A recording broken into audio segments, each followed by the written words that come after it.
Hello everyone, welcome back to my YouTube channel. मेरा नाम है रजत। आज हम बात करने वाले हैं सैस के आर्किटेक्चर के बारे में कि सैस जो है वो ईटीएल की डेफिनेशन को कैसे सेटिस्फाई करता है। ये इंपॉर्टेंट क्यों है? देखिए, जब आप जॉब के लिए जाते हो ना, तो आपसे पूछा जाता है कई बार कि आप ईटीएल प्रोसेस पे काम करते हो, और बहुत सारे आप में से जो लोग हैं वो ईटीएल पे काम करते हैं बट वो ईटीएल को समझते नहीं हैं। तो आज मैं आप लोगों को इन डिटेल समझाने वाला हूं कि ईटीएल क्या होता है, और मैं एग्जांपल ऑब्वियसली सैस का लेने वाला हूं क्योंकि सैस की हमारी प्लेलिस्ट चल रही है। तो आज आपको प्रॉपरली क्लियर होने वाला है कि ईटीएल होता क्या है। चलिए स्टार्ट करते हैं। आज का वीडियो थोड़ा शॉर्ट रखेंगे बट इंपैक्टफुल रखेंगे। तो सबसे पहले देखिए ईटीएल, जो कि जॉब मार्केट में आप सर्च करोगे तो आपको ईटीएल की बहुत सारी जॉब मिलेंगी। अब सबसे पहले ईटीएल की फुल फॉर्म क्या होती है? ई stands for extract, then transform, then load। तो बेसिकली एक्सट्रैक्ट मतलब आपने एक डेटा सेट से एक्सट्रैक्ट करा या डेटा बेस से कुछ डेटा एक्सट्रैक्ट करा। इसका मतलब क्या है? जैसे एग्जांपल लेता हूं मैं, एक जो हमारी हनी बी होती है, हमारी मधुमक्खी होती है, राइट? तो जब मधुमक्खी का काम क्या है, एक फ्लावर के पास वो मधुमक्खी जाती है, इस फ्लावर से वो हनी को गैदर करती है, तो वो आपका हो गया एक्सट्रैक्शन का प्रोसेस। उसके बाद ट्रांसफॉर्म करती है, जो आपकी हनी बी होती है, बी की जो बॉडी है वो उस रस को जो कि आपने फ्लावर से लिया है उसको हनी में ट्रांसफॉर्म करती है, और ये फ्लाई करके अपने घर की तरफ जाती है, राइट? और जहां पे इसका घर होता है, बेसिकली इस टाइप का कुछ स्ट्रक्चर होता है, तो वहां पे ये उसको लोड कर देती है, जिसमें से कि हमें हनी मिलता है। तो ये हुआ जेनरिक लाइफ एग्जांपल। अब रियल लाइफ एग्जांपल क्या है? रियल लाइफ एग्जांपल है, आप जब भी एक डेटाबेस से डेटा एक्सट्रैक्ट करते हो, कोई भी बैंक है, कोई भी कंपनी है, दुनिया का कोई भी सेक्टर है, उनका एक डेटाबेस होगा ही होगा। आप सब जानते हैं डेटाबेस क्या है? Collection of tables. उसमें से सैस को यूज करके आप बेसिकली डेटा को एक्सट्रैक्ट करोगे, ओके? उसके बाद आप कुछ ऑपरेशन परफॉर्म करोगे, जैसे कि आपने उसमें ग्रुप बाय कर दिया, या फिर आपने उसमें कोई काउंट कैलकुलेट कर लिया, या फिर आपने किसी की सैलरीज का सम निकाल लिया, तो वो हो गया आपका ट्रांसफॉर्मेशन। उसके बाद जो लोडिंग पार्ट है, लोडिंग का मतलब है या तो आपने डेटा को दोबारा डेटाबेस में लोड कर दिया एक नई टेबल में, ओके, नए कॉलम्स निकाले और नई टेबल में स्टोर कर दिया, या फिर आपने कोई एक्सेल फाइल जनरेट कर दी, एक्सेल में लोड कर दिया, और इस एक्सेल को आप अपने क्लाइंट को भेज दो। तो इस तरीके से इसको कहते हैं ईटीएल प्रोसेस। तो जो सैस है अपने आप में पूरा ईटीएल प्रोसेस है। आई होप इतना सबको क्लियर है। अब ये थोड़ा मैं हटा देता हूं एंड देन थोड़ा और आगे बढ़ते हैं।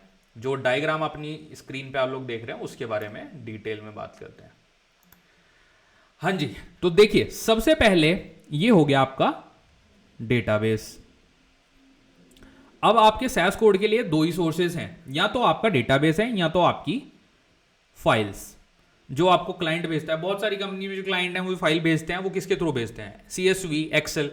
तो फर्स्ट स्टेप जो होता है वो होता है आपका डेटा क्वेरी एंड एक्सट्रैक्शन। मतलब कि आपने एक क्वेरी लिखी और टेबल से डेटा को एक्सट्रैक्ट करा। डेटा एक्सट्रैक्ट जो है ये अपने आप में सेल्फ एक्सप्लेनेटरी है। जैसे मैंने आपको अभी मधुमक्खी का एग्जाम्पल दिया, वो क्या कर रही थी? एक्सट्रैक्ट कर रही थी फूलों से रस को।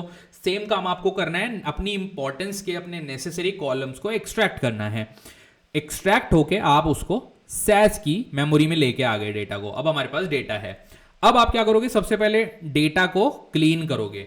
क्लीन को करने का क्या मतलब क्या हुआ? बेसिकली अगर आपकी कोई डेटा में कॉलम है, लेट्स से डेट्स, जहां पे कुछ जगह पे डेट्स का फॉर्मेट सही नहीं है, या फिर आपका कोई कॉलम है जहां पे अमाउंट लिखा है, कहीं पे डेसिमल पॉइंट्स में अमाउंट है, कहीं पे नॉन डेसिमल पॉइंट्स में, तो इस तरह की जो इश्यूज हैं उसको आप एलिमिनेट करने के लिए डेटा क्लीनिंग का यूज करोगे। तो वो जो आपका स्टेप है वो डेटा क्लीनिंग का स्टेप होता है। उसके बाद आप क्लीन करके आपके पास डेटा तैयार हो गया साफ सुथरा। अब आप उसको करोगे ट्रांसफॉर्म। ट्रांसफॉर्म का मतलब क्या है?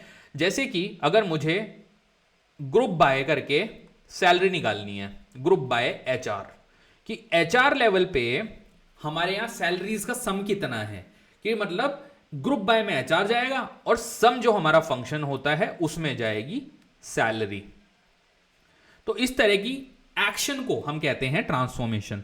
उसके बाद इसके ऊपर एनालिसिस है, जैसे कि अगर आपको एनालिसिस करना है कि भाई जो सैलरी है ग्रुप बाय, अगर मैं सारे डिपार्टमेंट के बेसिस पे सैलरी का ग्रुप बाय कर दूं, let's say HR, then operations, then tech, then IT, हर आप सेगमेंट वाइज मतलब हर एक पर्टिकुलर ग्रुप के वाइज सैलरी निकाल सकते हो। आप उस पर एनालिसिस परफॉर्म कर सकते हो कि क्या ये सही आ रहा है या नहीं, क्योंकि कंपनी को पता होता है कि एचआर की जो सैलरी रेंज है इतने से इतने तक ही जाएगी। सडनली अगर उसमें आउटलायर दिख गया तो इस तरह की सिचुएशन भी आती है। अब जैसे एक कंपनी में मैनेजर को हायर किया जा रहा है, मैनेजर की सैलरी अगर उन्होंने डिफाइन की है कि 20 से 30 लाख ही रहनी है, तो जब आप सम कैलकुलेट करोगे उसके बाद अब जब डेटा पे एनालिसिस करोगे तो आपको मिल जाएगा ना वो वाला मैनेजर जी, अगर किसी की सैलरी 32 है तो ये आउटलायर हो गया ना, इसको हमें देखना पड़ेगा 32 क्यों है, क्योंकि हमारे डिफाइन रूल के अंदर नहीं आता। इसको कहते हैं एनालिसिस। एनालिसिस के बाद जो लास्ट स्टेप है data transformation and publish report.